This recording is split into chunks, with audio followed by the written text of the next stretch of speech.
오늘은 종료주일입니다. 종료주일 하면 호산나가 생각나죠. 호산나, 호시아나, 우리를 구원하여 주소서라는 뜻입니다. 이것은 과거 2000년 전이나 지금이나 우리가 불러야 될 기도 제목이고 또 찬송입니다. 우리를 구원하여 주소서. 얼마나 위대한 고백이고 또 귀한 우리의 믿음의 자산인지 모르겠습니다. 종료주일 오늘 말씀은 요한복음 11장을 주로 다루게 됩니다. 11장 7절, 11절, 16절, 25절, 26절입니다. 이렇게 부분적으로 말씀을 본문으로 삼은 것은 특별히 이 해당하는 말씀의 대화들을 여러분들이 좀 깊이 새겼으면 좋겠다라는 뜻에서 일부러 11장 이렇게 하지 않고 절로 표시를 해두었습니다. 제목을 다 함께 읽어보겠습니다. 부활과 생명의 길, 유대로 다시 가자. 내가 깨우러 가노라. 우리도 주와 함께 죽으러 가자. 아멘. 누구는 깨우러 간다라고 하고 누구는 죽으러 가자라고 이야기합니다. 이것은 하나는 주님의 말씀이고 하나는 제자의 말입니다. 어떻게 보면 이 종료주일의 배경에 해당하는 말씀이라고 할 수도 있습니다. 사실 종료주일 하면 우리가 기억나는 것은 종료가 뭡니까? 종려나무 가지를 흔들면서 그러면서 호산나, 호시아나라고 우리를 구원하여 주소서라고 예수님을 예루살렘 입성에 찬양드렸던 것을 기념하는 날입니다. 요한복음 12장 12절 그 이튿날에는 명절에 온 큰 무리가 예수께서 예루살렘으로 오신다는 것을 듣고 13절 종려나무 가지를 가지고 맞으러 나가 외치되 호산나 찬송하리로다 주의 이름으로 오시는 이 곧 이스라엘의 왕이시여 하더라. 예수는 한 어린 나귀를 보고 타시니 이는 기록된 바 시온 따라 두려워하지 말라 보라 너의 왕이 나귀 새끼를 타고 오신다 함과 같더라. 이것은 솔로몬이 왕의 등극식 때 말을 타지 않고 나귀를 타고 평화시대를 그렸던 거나 마찬가지입니다. 16절 제자들은 처음에 이 일을 깨닫지 못하였다가 예수께서 영광을 얻으신 후에야 이것이 예수께 대하여 기록된 것인가 사람들이 예수께 이같이 한 것임이 생각났더라. 17절 나사로를 무덤에서 불러내어 죽은 자 가운데서 살리신 때에 함께 있던 무리가 증언한지라 이에 무리가 예수를 맞으면 이 표적 행하심을 들었음이러라. 이것이 요한복음에 기록되어 있는 종료주일에 관련된 이야기입니다. 사실 이 종료주일은 매우 중요해서 4복음서 모두에 나와 있습니다. 그러나 공관복음서 3군데는 거의 비슷합니다. 그러나 이 요한복음에 가면 약간 뉘앙스가 틀려집니다. 공관복음서 마태, 마가, 누가복음에는 나와 있지 않은 또 다른 숨겨진 이야기로 이 예루살렘 입성을 조명하고 있습니다. 그것이 바로 이 나사로 이야기가 들어있는 겁니다. 공관복음서 마태, 마가, 누가복음은 예수님께서 갈릴리에서 주로 활동하시다가 딱 한 번 예루살렘에 입성하시고 그 입성하실 때 사람들이 마태복음은 특별히 예수 그리스도를 왕으로 받아들이면서 호산나라고 외쳤던 것에 반해서 요한복음은 2장부터 그야말로 예루살렘에서 예수님께서 활동하시던 것을 시작으로 해서 3번이나 이 유대인의 절기 중에서 꽃이라고 할 수 있는 이 유월절을 지내는 모습을 보여주고 있습니다. 마지막 3번째 완성의 모습으로서 이 요한복음의 예루살렘을 입성할 때는 이 나사로 사건을 집어넣고 있습니다. 그들이 호시아나, 호산나, 우리를 구원하여 주소서라고 외친 것은 공관복음서에서 있는 것처럼 갈릴리에서부터 쭉 들려오던 소문, 그것 때문만이 아니라 7절에 있는 것처럼 나사로를 무덤에서 불러내어 죽은 자 가운데서 살리신 때에 함께 있던 무리가 증언했던 것으로 인해서 이 나사로 사건이 그들에게 표적으로서 기적이 아니라 어떤 중요한 것을 지시하는 사인판처럼 간판처럼 표적으로서 이해하고 이것뿐만 아니라 수많은 다른 숨겨진 놀라운 이야기를 기대하면서 예수를 환영했던 것을 그려내고 있습니다. 그런데 오늘의 말씀의 본문에서 중요한 단어 3가지가 있었죠. 요한복음 11장 7절 그 후에 제자들에게 이르시되 유대로 다시 가자 하시니 8절 제자들이 말하되 랍비여 방금도 유대인들이 돌로 치려 하는데 또 그리로 가시려 하나이까. 주님이 하셨던 말씀은 유대로 다시 가자라고 말씀을 하십니다. 그러나 제자들이 돌로 치려 했는데 또 가시려고 하십니까? 라고 이야기를 합니다. 그러자 주님께서 11장 11절에 이 말씀을 하시니 또 이르시되 우리 친구 나사로가 잠들었도다. 그러나 내가 깨우러 가노라. 잠든 나사로, 죽은 나사로를 다시금 깨우러, 다시금 살리러 가자라고 내가 깨우러 가노라. 내가 살리러 간다. 죽음을 생명으로 바꾸기 위해서 가노라라고 선언을 하십니다. 요한복음 11장 16절에 그 유명한 말씀이 나오죠. 디드모, 쌍둥이라고 하는 도마가 12제자 중에서 이 도마는 요한복음에서 굉장히 중요한 제자입니다. 마치 공관복음서에서 베드로보다도 사실 요한복음 공동체에서는 도마를 더 높이 치고 있습니다. 왜냐하면 이 도마를 통해서 공관복음서에서 베드로가 이야기했던 예수님은 하나님의 아들 그리스도라는 그 고백을 요한복음에서는 베드로가 하는 것이 아니라 이 도마가 하고 있기 때문입니다. 그래서 이 도마가 이렇게 이야기합니다. 다른 제자들에게 말하되, 다른 제자들보다 한 차원 다릅니다. 다른 제자들은 주저주저 하는데, 죽음을 두려워하는데, 돌로 맞을 것을 걱정하는데, 디드모라고 하는 도마만이 예수와 함께, 우리도 주와 함께 죽으러 가자라고 설득을 시키면서 예수님을 쫓아가는 제자의 모습으로 나오게 합니다. 어떠신가요? 여러분들은 이 도마처럼 우리도 주와 함께 죽으러 가자라고 이야기하실 수 있습니까? 그러자 요한복음 11장 25절에 가니까 예수님이 이런 말씀을 하십니다. 예수께서 이르시되 나는 부활이요 생명이니 나를 믿는 자는 죽어도 살겠고, 그 유명한 말씀이죠.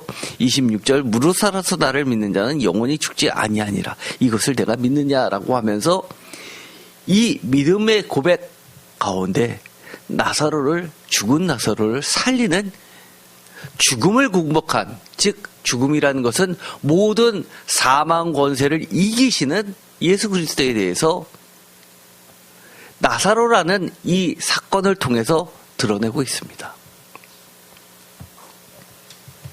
종료주일, 우리가 늘 종료주일을 하나의 분리된 이야기로만 이해하고 왔습니다. 그런데 우리가 반드시 기억해야 될 것은 요한복음에 보면 이 종료주일이 왜 중요하냐라고 했을 때 그 의미를 명확하게 해줍니다. 다시 말하면 왜 종료주일을 우리가 지키느냐라고 물어봤을 때 예수님이 들어오실 때 사람들이 호산나라고 외쳤던 것처럼 예루살렘 입성을 축하하는 정도, 화정식 정도로 이해하느냐? 아니라는 겁니다. 즉 이것은 예수 그리스도가 지배자가 아니라 생명의 왕이란 뜻입니다.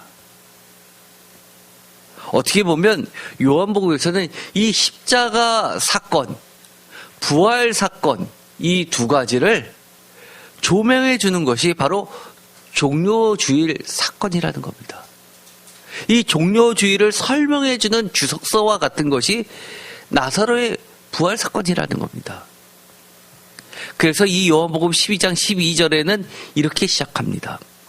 그 이튿날에는 명절에 온 큰 무리가 예수께서 예루살렘으로 오신다는 것을 듣고 종려나무 가지를 맞으러 나가 외치되 호산나 찬송하리더라 주의 이름으로 오시는 이 곧 이스라엘의 왕이시여 하더라. 여기서 중요한 것은 이 호산나라고 외쳤던 사람들은 어떤 사람들로 구성되어 있었냐 하면 아무런 관계없는 사람들이 아니라 그 이튿날과 관련된 사람들이라는 겁니다. 하루 전날 뭐가 있었습니까? 바로 나사로 사건이 있었던 날입니다. 즉 베다니에서 있었던 사건, 그것은 한 오리쯤 된다고 이야기했습니다. 매우 가까운 거리죠. 지금도 우리가 시골에 가면 심리 바깥에서 벌어진 사건이 금방 소문이 나서 다 합니다. 그래서 발 없는 말이 천리 간다라는 속담이 있지 않습니까? 죽었던 사람들이 다시 살아나는 것을 본 예가 없는데, 그것도 이 요한복음에 의해서는 이 나사로는 거지 나사로가 아닙니다. 굉장히 부유한 사람입니다. 돌무덤에 안치될 정도로, 그리고 많은 사람이 장례식을 치를 정도로 그 당시에 돌무덤을 소유했었던 사람은 매우 부유층이었던 것을 볼 수 있습니다. 그렇기 때문에 많은 사람들이 찾아오고 쉽게 눈에 띄는 사람들입니다. 그래서 이 하루 전날 사건의 충격이 다 가시기도 전에 예수님이 온다고 하니까 얼마나 들썩였겠습니까? 그 이튿날에 명절에 온 큰 무리가 누가요? 예수께서 어디에요? 예루살렘에 오신다는 것을 듣고라고 합니다.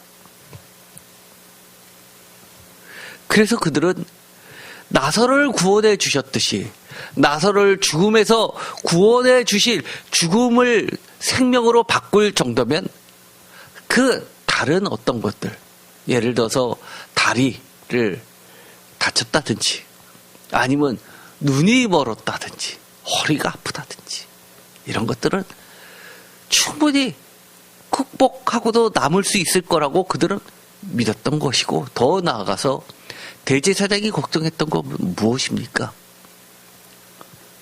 나라를 되찾겠다라는 지도자로서 등극하는, 마치 솔로몬 왕이 예루살렘을 혈투 속에서 점령하는 듯한 쿠데타가 일어났는데도 불구하고 이 예루살렘의 왕이 될 수 있었던 것처럼 나귀를 타고 오시는 예수님을 보고 걱정했던 겁니다. 그래서 이 종려주일은 하루 전날 있었던 이 나사로 사건하고 떼어놓고 생각할 수가 없습니다. 즉 종려주일의 그 왕이시오라고 하는 그 의미는 예수님께서 왜 예루살렘에 입성하셔야만 됐는지를 가르쳐주는 설명서입니다. 요한복음 11장 1절, 어떤 병자가 있으니 이는 마리아와 그 자매 마르다의 마을 베다니에 있는 나사로라. 여기 보면 이름의 순서가 성경에는 굉장히 중요합니다. 서열을 나타냅니다. 요한복음처럼 서열을 중시하는 데가 없습니다. 예를 들어서 사마리아 쪽에서 예수님을 뵈러 찾아온 무리들이 있었습니다. 그런데 예수님한테 직접 못 가고 헬라파 제자를 통해서 건너 보고해서 예수님을 만납니다. 그렇죠? 그리고 다 같이 12명이 끼껏해서 모여가지고 식사를 하는 자리에서도 직접 예수님께 질문하고 답하는 게 아니라 서열대로 앉아있는 그것을 통해서 옆에서 시켜서 물어보게 하고 답변을 들을 정도로 서열을 중시합니다. 여기서 마리아와 그 자매 마르다라고 한 것을 보면 확실히 11장 1절에는 마리아가 더 우선시되는 제자급입니다. 그런데 요한복음 11장을 읽어보면 우리가 이미 읽었듯이 독특한 건 마르다를 사랑하셨다라고 예수님께서 말씀하시는 것을 보면 마르다를 더 살아생전에는 사랑하셨는데 이 사건을 계기로 해서 후대에서는 마리아를 더 높이 그렇게 올려진 게 아닌가라고 학자들은 보는 사람도 있습니다. 왜냐하면 그 유명한 고백, 예수님께 했던 그 고백은 마리아의 고백이 아니라 그것을 믿느냐라고 했을 때 믿는다고 대답했었던 자는 마리아가 아니라 마르다였기 때문입니다. 어쨌든 간에 이 요한복음에 보면 예수님이 살았던 그 시대의 여러 가지 정황들을 통해서 역사를 재구성하는데 굉장히 많은 살아있는 드라마처럼 우리로 그 예수님의 현장 가운데 초청하고 있다는 게 매우 중요합니다. 그저 우리가 알고 있었던 이야기처럼 나사로를 살리셨어. 끝이 아니라 우리도 그 현장에 가 있게 만드는 거다는 겁니다. 2절 이 마리아는 향유를 주께 붓고 머리털로 주의 발을 닦던 자요 병든 나사로는 그의 오라비더라. 이에 그 누이들이 예수께 사람을 보내어 이르되 주여 보시옵소서 사랑하는 자가 병들었나이다. 예수께서 들으시고 이르시되 이 병을 죽을 병이 아니라 하나님의 영광을 위하며 하나님의 아들이 이로 말미암아 영광을 받게 하려 함이라 하시더라. 요한복음에서 영광이 뭐냐라고 할 때는 영광은 결국 부활을 상징한다고 많은 학자들이 공통적으로 이야기합니다. 즉 이것은 사람들로 하여금 우리 예수님 최고야 라고 찬송하는 그 차원이 아니라 결국 어디로 향하고 되냐면 영원한 생명으로 나아가게 한다는 겁니다. 그런데 그 후에 제자들에게 이르시되 유대로 다시 가자라고 이야기를 합니다. 거기에는 유대인들이 돌로 치료했는데 그것도 방금도라고 제자들이 이야기합니다. 그럼 이 방금이 언제라는 이야기입니까? 요한복음 11장 8절에 이 방금은 우리가 다시금 성경을 가만히 읽어보면 놀랍습니다. 3개월 전에 수전절을 이야기합니다. 이게 바로 하나님의 시간 계산법이죠. 우리가 하나님 앞에 커다란 범죄를 저질렀습니다.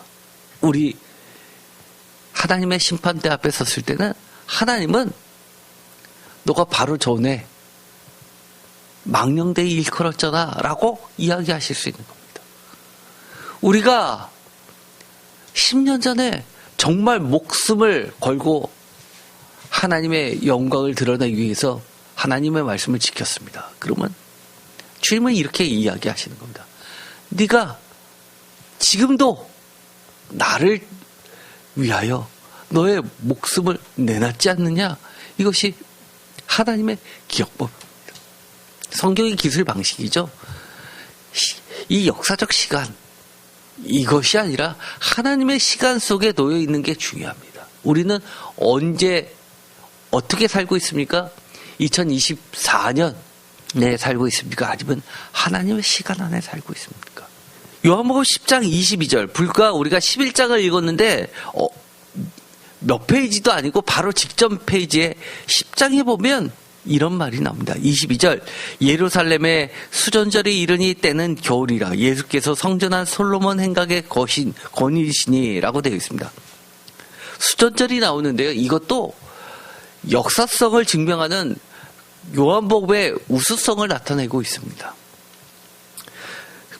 복음서에 수전절이 나와 있는 건 여기가 유일하죠. 수전절이 뭡니까? 주전 2세기 때 마카비 혁명 때 성전을 정화, 깨끗게 하고 불을 밝혔던 절기를 나타내고 있습니다.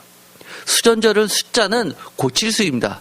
이 성전을 개보수했다는 거죠. 우리가 생각하는 건 증축의 개념이 아니라 사실은 여기는 예수님께서 성전을 정화하는 그 정화의 역할을 그들이 했던 겁니다. 이것은 태양력으로 기준을 하면 태양력으로는 12월 25일을 전후로 하고 있습니다. 유대인의 달력을 왔다 갔다 하는데 그래서 이때 빛의 축제도 합니다. 그래서 이 유대인의 촛대, 가지가 여러 가지 나와 있는 그 촛대에다 불을 밝히면서 8일 동안 불을 켜면서 완성함의 개념으로서 그렇게 지키고 있죠. 그래서 빛의 축제입니다. 이것이 나중에는 이 예수님의 탄생일을 성탄절로 크리스마스로 정하는데 대해서 많은 논란이 있습니다. 그러나 유대인들의 전통 가운데는 이게 수전절, 빛으로 오신 예수님을 상징하기에 가장 적합한 날이기 때문에 그것을 기념으로 하는 것에 초점이 맞춰져 있습니다. 많은 사람들은 이것이 로마의 여신을 섬기는 그런 날을 대체했던 거라고 이야기를 하지만 사실 이것은 대부분의 종교 전쟁에서 흔히 있는 일이기도 합니다. 예를 들어서 스페인에서 남미를 점령했을 때 토착민들이 섬기는 그 제단들을 헐고 거기를 그대로 금을 입히면서 성당으로 만들었던 그 예들이 굉장히 많죠. 그것은 뭐냐면 이교도의 그 날을 하나님의 날로 대체하는 그런 상징적 의미가 있는 겁니다. 어쨌든 간에 이 수전절 무려 3개월 전에 예수님께서 계셨던 그때를 이야기합니다. 이 수전절이라는 것은 시리아죠. 시리아의 안티오쿠스 에피파네스라는 이 왕이, 여기서 왕이라는 것은 로마의 황제를 이야기하는 것이 아니라 로마가 지배하던 커다란 제국 중에서 큰 덩어리로 2덩어리 또는 4덩어리 이렇게 나눴을 때의 그 지역을 맡았었던 왕을 이야기합니다. 에피파네스라는 뜻 자체가 신의 현현이라는 뜻입니다. 자기를 신격화했습니다. 그러면서 왕이 예루살렘 성전의 번제단 자리에다가 제우스 동상을 세워서 성전을 더럽혔던 사건이 벌어졌습니다. 이게 주전 164년경인데 이때 시골에 있었던 제사장 마카비 가문이 그 중에서 제사장의 아들 가비가 군사를 일으켜서 수리아 군대를 물리치고 예루살렘 성전을 되찾는 사건이 벌어졌습니다. 그래서 이 돼지 피로 더럽혔던 것을 깨끗이 청소하고 제우스 신전을 다 없애버리고 그리고 불을 밝히면서 하나님께 다시 성전을 정화해서 봉헌의 날을 기념하는 축제가 벌어졌습니다. 이것이 외경에는 마카비 상하에 기록되어 있습니다. 봉헌절 또는 하누카라고 불려집니다. 이것을 요세푸스에서는 빛의 절기라고 하는데 이게 왜 중요하냐면 요한복음에 보면 예수님께서 나는 세상의 빛이다 라는 그 유명한 선언을 하신 게 이 수전절을 배경으로 하고 있기 때문입니다. 즉 예수님께서 이 수전절에 너희들이 지키는 촛대를 밝히는 이 촛대가 진짜 빛이 아니라 내가 빛이다 라고 선언한 것입니다. 어떻게 보면 유대인들로서는 도저히 받아들일 수 없는 그야말로 반역죄나 마찬가지입니다. 이거는요. 그들의 민족적, 혈통적 전통을 부정하는 사건이기도 합니다. 이것은 사실은 그때 돌로 맞아 죽지 않은 것이 이상할 정도의 사건이라고 할 수 있습니다. 사람들이 예수님께서 채찍을 들어서 상을 엎으면서 성전을 정화했을 때 느꼈던 것은 제2의 마카비 혁명을 연상했을 겁니다. 로마인들은 무엇을 걱정했을까요? 제2의 마카비 혁명을 통해서 다시 예루살렘에 빼앗기는 사태를 상정하고 모든 군대를 총출동해서 예수를 혁명가로 잡아 죽여야만 됐었을 겁니다. 이런 상황입니다. 성전에서는 성전에 올라가는 노래 곧 할렐시 시편 113편에서 118편을 부르면서 즐거워하면서 밤을 새워가면서 예배를 드렸던 때입니다. 그래서 이 수전절은 첫째는 성전을 정결케 하여 하나님께 봉헌하는 것을 하나님의 거룩한 영이 거하는 성전과도 같은 성도들이 항상 자신을 성결케 하여 하나님께 드리기를 힘써야 할 것을 나타내기도 하고, 둘째는 예수님께서 세상의 빛으로 비유하신 것에서 요한복음 9장 5절에서 볼 수 있는 것처럼 성도의 참된 빛의 삶을 살도록 우리에게 가르쳐주고 있습니다. 수전절 때 요한복음 10장 30절에 이렇게 이야기합니다. 예수님께서 나와 아버지는 하나이다 라고 선언하십니다. 유대인들이 다시 돌을 들어 치려 하거늘 예수께서 대답하시되 내가 아버지로 말미암아 여러 가지 선한 일로 너에게 보였거늘 그 중에 어떤 일로 나를 돌로 치려 하나. 33절 유대인들이 대답하되 선한 일로 말미암아 우리가 너를 돌로 치려는 것이 아니라 신성모독으로 인함이라. 내가 사람이 되어 자칫 하나님이라 함이라 라고 하면서 돌로 예수님을 죽이려는 사건이 있었습니다. 그리고 나서 다시금 나사로를 살리기 위해서 예루살렘 있는 쪽으로 베다니 쪽으로 가자라고 하니까 이 제자들이 걱정부터 했던 겁니다. 그러자 예수님이 이렇게 이야기합니다. 예수께서 대답하시되 낮이 12시간이 아니냐. 사람이 낮에 다니면 이 세상의 빛을 봄으로 실족하지 아니하고. 그러면서 내가 잠든 나사로를 죽은 나사로를 깨우러 살리러 간다라고 선언을 합니다. 그들이 주무시는 거 아닌데 라고 하자 14절에 예수께서 나사로가 죽었다라는 것을 알고 있다라고 명확하게 해 주십니다. 우리가 죽음을 이해하는 게 주 안에서 잔다라고 이해하는 것은 바로 이런 예수님의 말씀 때문이죠. 마지막 때 다시 살리실 거라는 믿음은 이 당시에도 누구도 갖고 있었냐면 마르다도 갖고 있었습니다. 그런데 예수님은 그 마르다의 신앙을 뛰어넘어서 우리에게 가르쳐 줍니다. 마지막 때에 살리는 것이 아니라 지금 나를 믿는 자는 죽어도 살겠고 살아서 믿는 자는 영원히 죽지 않는다라고 이야기하십니다. 예수님 시대에도 이미 부활 사상이 있어죠. 사두개파 사람들은 부활이 없다고 합니다. 그러나 바리새인들은 부활이 있다라고 합니다. 이 랍비는 바리새파의 전통을 많이 받았습니다. 어디에 성경에 근거를 두고 있습니까? 이사야서 전통이 있는 겁니다. 그리고 그 이사야서의 전통을 받아서 시편에도 그렇게 되어 있죠. 의인의 죽음을 안타까워하면서 하나님께서 수월에 남겨두지 않는다는 이야기까지 합니다. 굉장히 중요한 구절입니다. 그래서 이사야서는 제가 늘 과거에 뭐라고 그랬습니까? 이사야서는 구약의 복음서라고 얘기했습니다. 15절 그러나 그에게로 가자라고 이야기하십니다. 그러자 16절에 디두모라고 하는 도모가 우리도 주와 함께 죽으러 가자. 용맹하죠. 그러나 사실은 예수님의 말씀을 온전히 이해하지 못했습니다. 전에 요한복음 이 나사로 사건을 설교할 때 종료주의라고 엮어서 설명을 안 드렸고 이 나사로의 부활 사건과 예수님의 부활 사건을 비교해서 설명을 드렸습니다. 대표적인 게 뭐였죠? 나사로의 부활과 예수님의 부활의 큰 차이. 나사로는 다시금 죽었습니다. 예수는 다시 죽지 않았습니다. 또 나사로는 돌이 막혀져 있어서 그를 치워야만 됐지만 예수님은 치워져 있는 그 돌의 빈문어만을 보여주십니다. 이거 말고도 굉장히 많았죠. 그걸 다 제가 요한복음 설교할 때 했었습니다. 다시 한번 보시기 바랍니다. 철저히 이 나사로 사건은 예수 그리스도의 부활 사건을 예표한 사건입니다.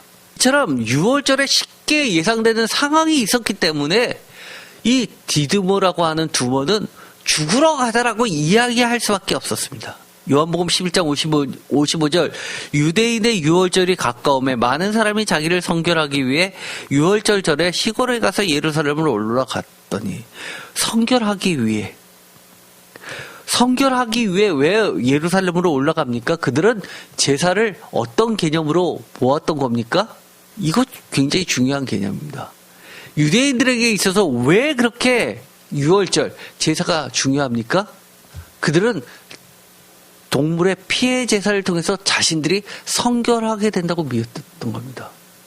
우리는 어떻게 되는 겁니까? 예수님께서 예수님의 피로써 우리가 성결하게 되는 겁니다. 속죄되는 겁니다. 이거 굉장히 중요한 겁니다. 6월절 전에 시골에서 예루살렘으로 올라갔더니 그들이 예수를 찾으러 성전에 서서 말하되 너희 생각에는 어떠하냐? 그가 명절에 오지 아니하겠느냐? 이는 대제사장과 바리새인들이 누구든지 예수 있는 곳을 알거든 신고하여 잡게 하라 명령하였습니다.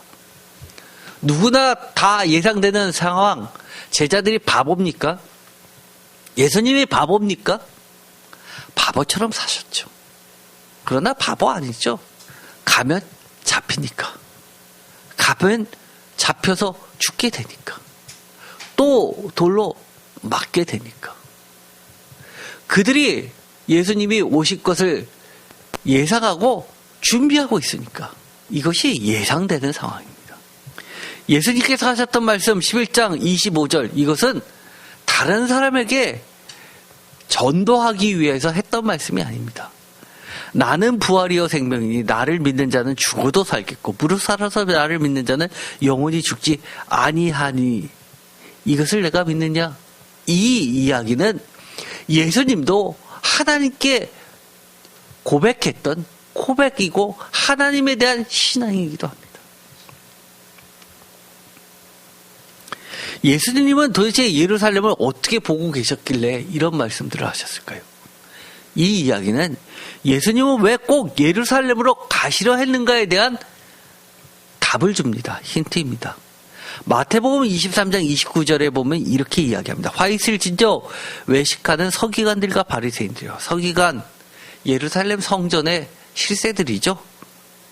바리새인들이요. 너희는 선지자들의 무덤을 만들고 의인들의 비석을 꾸미며 이르되 만일 우리가 조상 때에 있었더라면 우리는 그들이 선지자의 피를 흘리는데 참여하지 아니하였으리라 하니 그러면 너희가 선지자를 죽인 자의 자손임을 스스로 증명함이로다. 너희가 너희 조상의 분량을 채우라 라고 이야기합니다. 즉 예수님이 가졌던 생각, 예루살렘에 대한 이미지, 예루살렘, 이루젤렘, 평화의 도시 또는 공의의 도시가 아니라 죽음의 도시였다는 겁니다. 선지자들의 무덤으로 가득 찬, 하나님이 보내신 자들이 가기만 하면 죽는 곳, 죽음의 도시라는 겁니다. 누가복음에는 더 적나라하게 표시를 합니다. 47절, 누가복음 11장 47절, 화 있을 진저 너희는 선지자들의 무덤을 만드는다. 그들을 죽인 자도 너희 조상들이로다. 이와 같이 그들은 죽이고 너희는 무덤을 만드니. 더 나아갔죠? 그들은 죽이고 너희는 무덤을 만드니 너희가 너희 조상의 행한 일에 증인이 되어 옳게 여기는도다. 그러므로 하나님의 지혜가 일렀을 때 내가 선지자들과 사도들을 그들에게 보내리니 그 중에서 더러는 죽이며 또 박해하리라 하였더니 창세 이후로 흘린 모든 선지자의 피를 이 세대가 담당하되 곧 아벨의 피로부터 제단과 성전 사이에서 죽임을 당한 사가랴의 피까지 하리라. 내가 너에게 이르니 과연 이 세대가 담당하리라. 이거 아까 뭐를 보는 듯합니까? 방금 전에 하나님의 시간 개념을 보는 듯합니다. 아벨의 피로부터 사가랴의 피까지. 이 당시에 구약 성경, 70인 성경은 어떻게 되어 있었습니까? 지금 우리가 보는 히브리 성경의 배열하고 다르죠? 어떻게 되어 있습니까?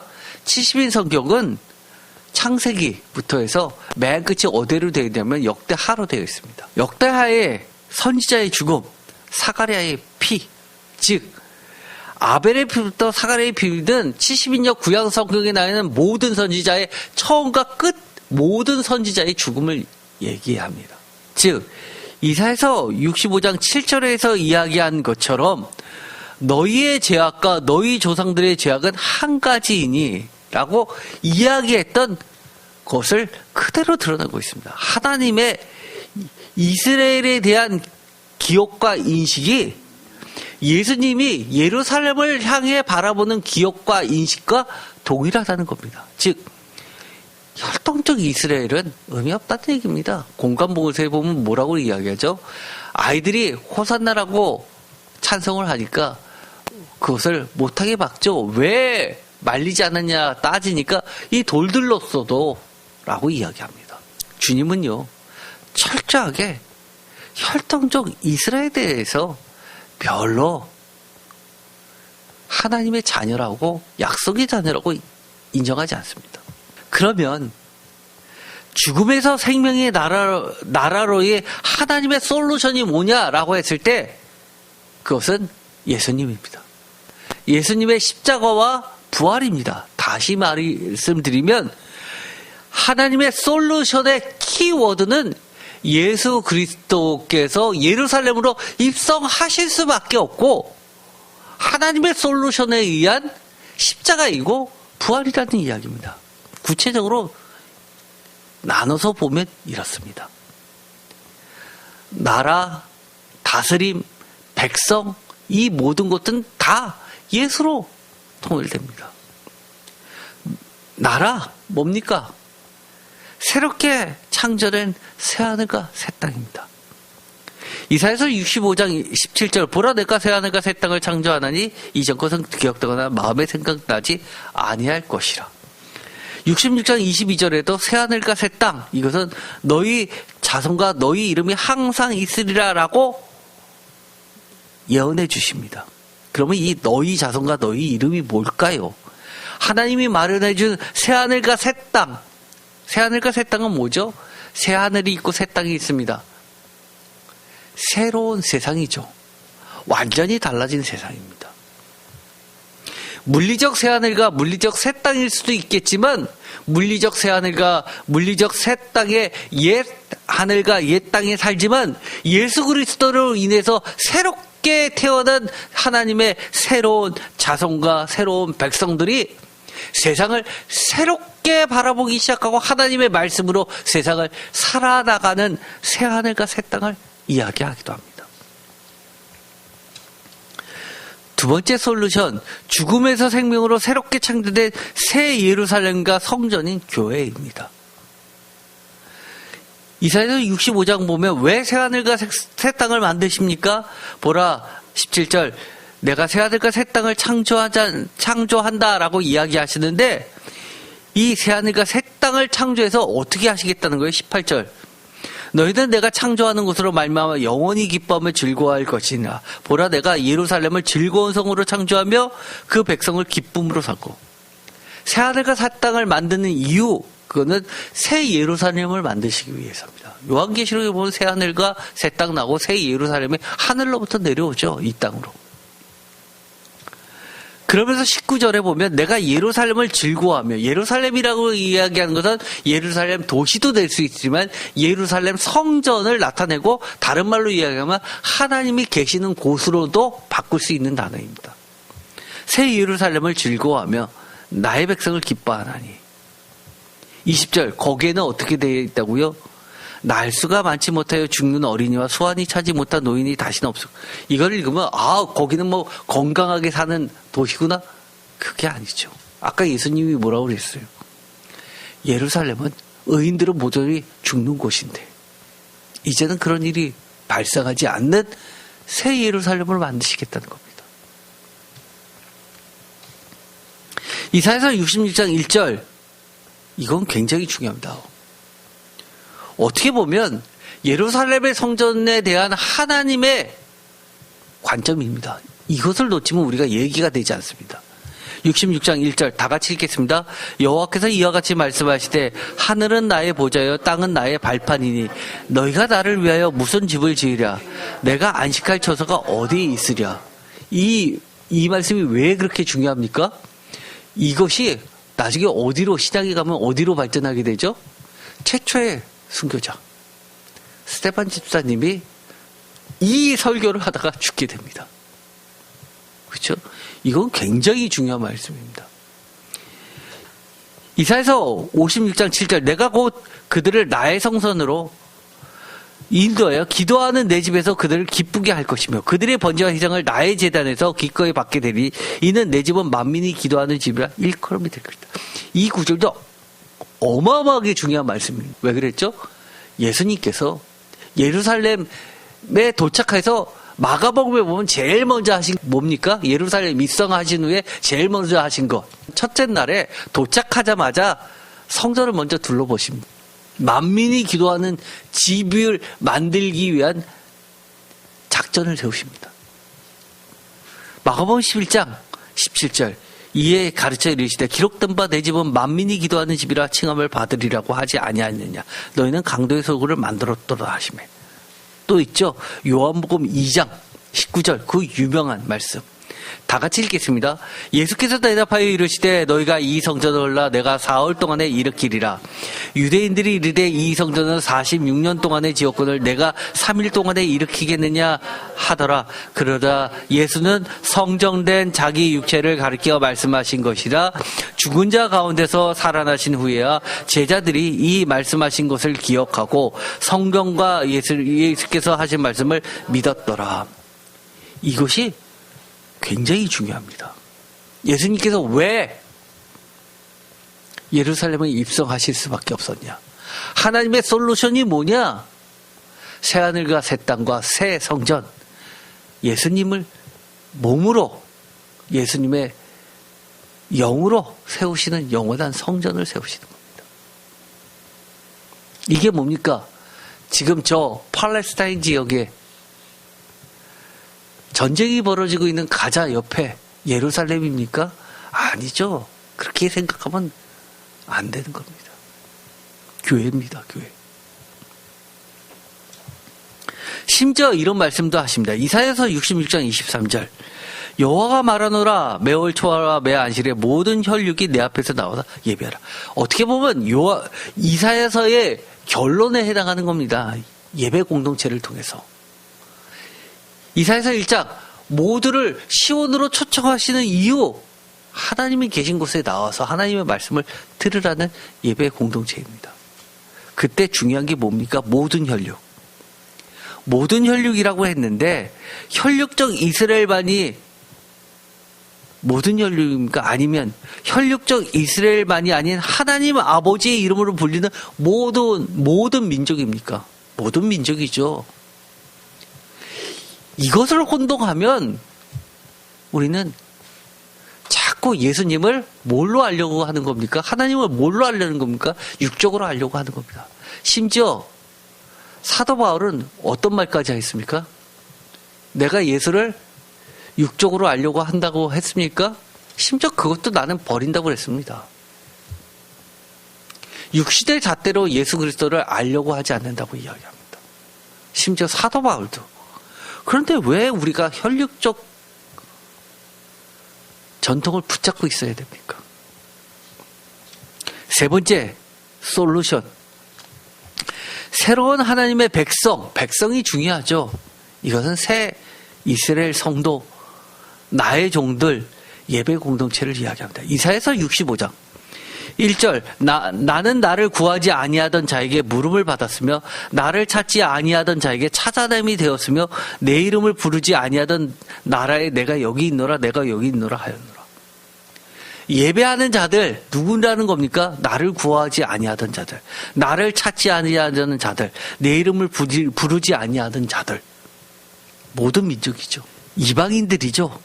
예루살렘에서 쫓겨난 자들이죠. 혈육적 이스라엘이 아니죠. 이사야서 65장 13절 유명한 말씀입니다. 나의 종들은 먹을 것이로되 나의 종들은 마실 것이로되 나의 종들은 기뻐할 것이로되. 14절 나의 종들은 마음이 즐거워하고 노래할 것이로되. 15절 내 종들은 다른 이름으로 부르리라. 누구의 이름으로 부르죠? 누구의 이름으로 부르니까? 그리스도의 이름으로 불려지게 됩니다. 요한계시록에 새 이름을 준다고 했습니다. 16절 이름으로 땅에서 자기를 위하여 복을 구하는 자는 진리의 하나님을 향하여 복을 구할 것이요 땅에서 맹세하는 자는 진리의 하나님으로 맹세하리니 이는 이전 환란이 잊혀졌고 내 눈앞에 숨겨졌습니다. 이사야서 66장 5절 여호와의 말씀으로 말미암아 떠는 자들. 표준 세번역을 읽어보면 주의 말씀을 떨리는 마음으로 받아들이는 사람. 하나님의 말씀이 선포될 때 여러분들은 주의 말씀을 떨리는 마음으로 받아들입니까? 아니면 지난주에도 있었고 이번 주에도 있었고 내가 지금 잠깐 저기 한다고 다음 주에도 또 말씀하실 텐데 이러십니까? 한 자라도 안 놓치려고 정말 떨리는 마음으로 하나님의 말씀을 듣고 있습니까? 이런 자들이 하나님의 새 이스라엘 백성들입니다. 여호와의 말씀을 말미암아 떠는 자들입니다. 나의 종들이죠. 모든 혈육에 대한 다른 말들입니다. 이런 자들에게는 어떻게 하시겠다는 겁니까? 새하늘과 새 땅에서 너희 자손과 너희 이름이 항상 여호와 앞에 있게 된다고 이야기합니다. 영원히 살게 된다는 이야기입니다. 생명이 영원히 있다는 이야기입니다. 심지어 이런 말씀도 하시죠. 이사야서 63장 16절. 제가 이 말씀 너무 좋아하죠. 주는 우리의 아버지시라. 예수님이 이 말씀 하셨다가 하나님을 아버지라고 불렀다가 돌에 맞을 뻔했습니다. 심지어 이사야서에 있는 말씀을 예수님은 하셨을 뿐인데도 불구하고 돌에 맞을 뻔했습니다. 혈통적 이스라엘이 하나님을 잘 섬긴다 하는 게 말이 됩니까? 이사야서 63장 16절 주는 우리의 아버지시라. 아브라함은 우리를 모르고 저 모릅니다. 아브라함. 저도 아브라함 잘 모릅니다. 얼굴을 본 적도 없고요. 초상화를 본 적도 없고요. 이스라엘은 우리를 인정하지 아니할지라도 우리 인정 안 하죠. 여호와여 주는 우리의 아버지시라. 너무 멋지죠? 누가 저의 아버지가 하나님이 아니라고 우겨댄다면 저는 그거 절대 용납하지 않습니다. 더 나아가서 이렇게 이야기하죠. 옛날부터 주 이름을 우리의 구속자라 하셨거늘, 구원자라고 하셨거늘. 17절 여호와여 어찌하여 우리로 주의 길에서 떠나게 하시며 우리의 마음을 완고하게 해서 주를 경외하지 않게 하시나이까. 원하건대 주의 종들 곧 주의 기업인 지파들을 위하여 돌아오시옵소서. 저는 이 17절의 말씀도 기도 때 얼마나 많이 하는 기도인지 모릅니다. 주의 종들, 주의 기업인 지파들, 이 말씀이 저는 너무 좋습니다. 성경에 특히 이사야에서 보면 주의 기업이 많이 나오죠. 우리는 주의 기업입니다. 주의 지파들입니다. 하늘에 몫이 있습니다. 예수님께서 말씀하신 12지파에 대한 정당한 몫이 있습니다. 그런데 여기서 보면 처절한 기도가 나옵니다. 여호와여 어찌하여 우리로 주의 길에서 떠나게 하시며 우리의 마음을 완고하게 해서 주를 경외하지 않게 하시나이까. 돌아오시옵소서. 이 말이 뭐죠? 우리가 주님의 말씀대로 살려고 애쓰다 보니까 주의 길에서 떠나지 않으려고 하다 보니까 너무 힘듭니다. 주를 경외하려고 하다 보니까 우리가 살 수 없을 정도로 힘들어집니다. 그때 주여 돌아서서라고 간절히 기도합니다. 이 기도는 뭡니까? 주의 길에서 떠날 거예요 라고 하는 겁니까? 아니요. 우리를 주의 길에서 떠나지 않게 붙잡아 주세요라고 하는 기도입니다. 주를 끝까지 경외하게 하도록 우리를 살려달라는 이야기입니다. 너무 멋지지 않아요? 하나님의 새 이스라엘의 백성들은 어떤 백성들입니까? 다른 말로 이야기하면 주의 길에서 떠나지 않는 자들, 주를 끝까지 경외하는 자들입니다. 주의 종들입니다.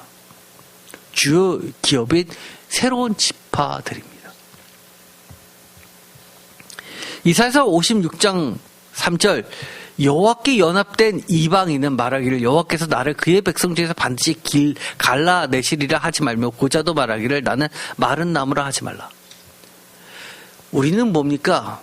이사야서에서 이야기한 여호와께 연합한 이방인들입니다. 이것이 새 이스라엘의 주역이 되고 있는 겁니다. 여호와께서 이와 같이 말씀하시기를 나의 안식일을 지키며 내가 기뻐한 일을 선택하며 나의 언약을 굳게 잡니다. 나의 언약이 뭡니까? 예수 그리스도입니다. 예수 그리스도를 굳게 잡는 겁니다. 그래서 우리가 주의를 지키는 겁니다.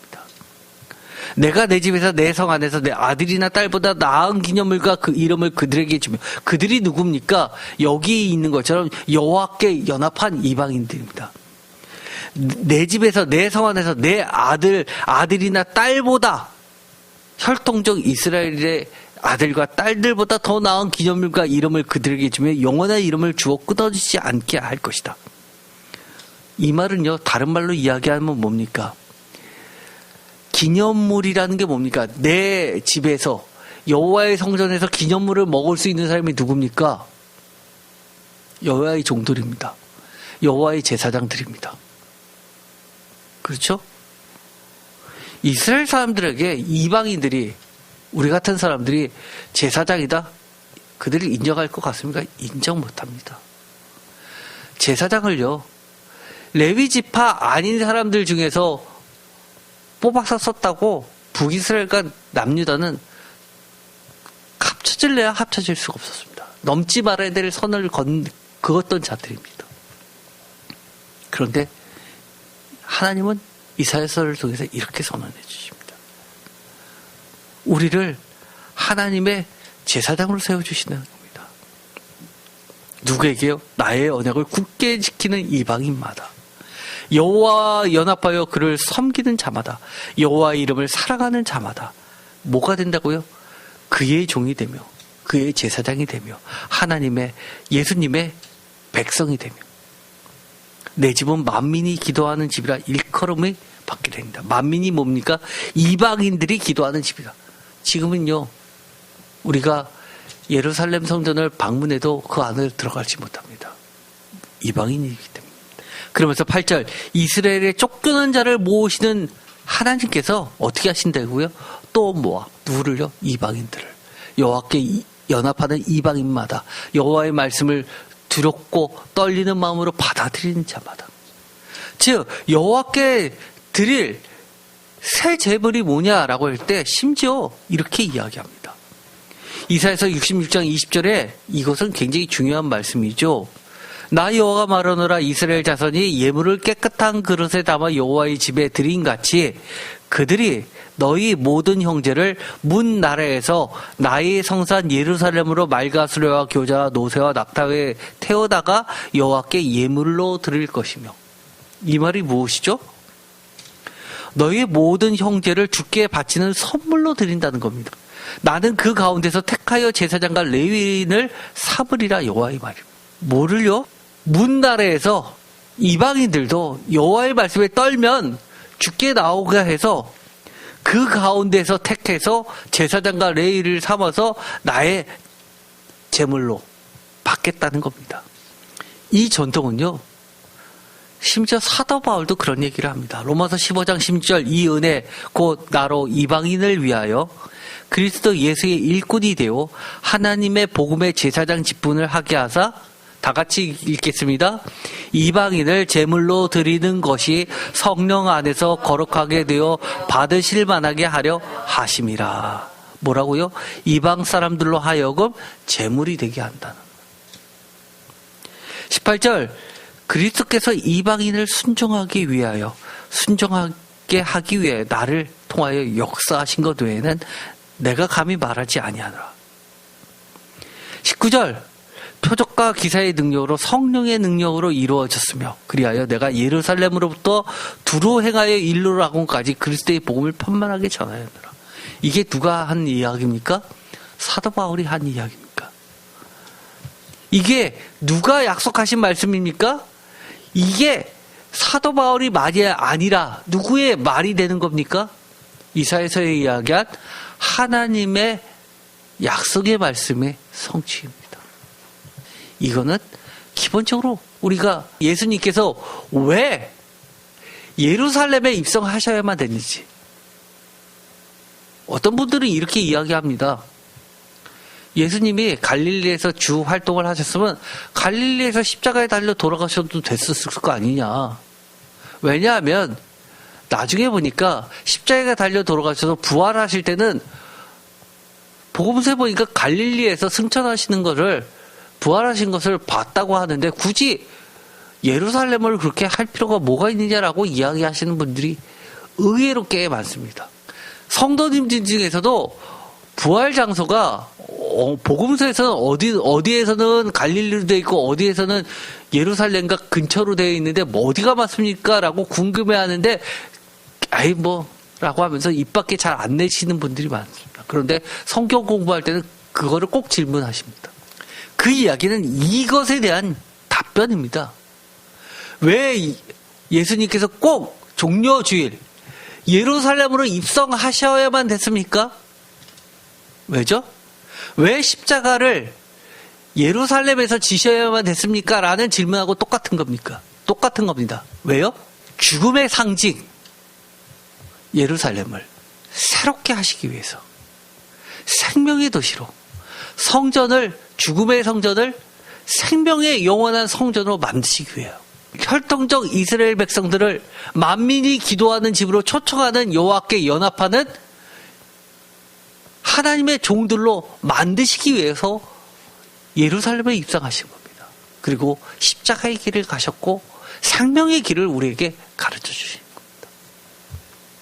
종료주일 단순히 예수님이 오셨으니까 축하합니다 흔드는 걸로도 여러분 생각하지 마십시오. 우리에게 구약 때부터 약속하셨던 수많은 것의 성취의 하나님의 솔루션의 키워드인 겁니다. 여러분 종료주일을 맞이해서 지금까지 했었던 많은 이야기 중에서 핵심들을 꼭 기억했으면 좋겠습니다. 주님의 말씀처럼 어떻게 해요? 주님이 뭐라고 이야기하십니까? 오늘의 제목처럼 세 구절처럼 유대로 다시 가자라고 우리에게 이야기하십니다. 우리도 어떻게 해야 될까요? 유대로 다시 가야 됩니다. 왜 갑니까? 내가 깨우러 가느라 하라고 말씀하신 것처럼 죽음을 생명으로 바꾸는 그 부활과 생명의 길에 우리도 가야 됩니다. 도마가 이야기했던 것처럼 우리도 주와 함께 죽으러 가자. 그 당시는 봉창 두드리는 소리일지는 모르지만 우리도 주님이 십자가의 길을 가셨던 것처럼 우리도 주와 함께 죽으러 가자.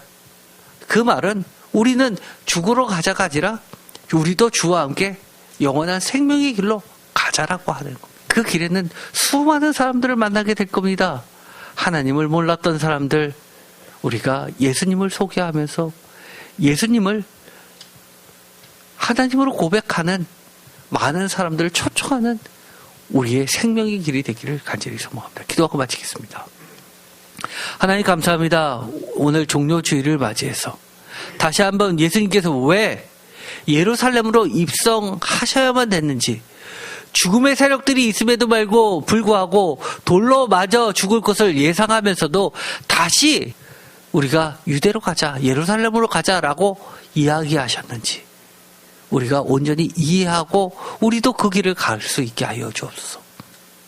나사로가 죽었다가 살아난 게 신기해서 쫓아가는 그 길이 아니라, 예수님을 환영하는 그 길이 아니라, 죽음의 세력을 이기시고 생명과 영원한 부활, 예수 그리스도 하나님의 그 길로 우리도 나아가게 하여 주옵소서.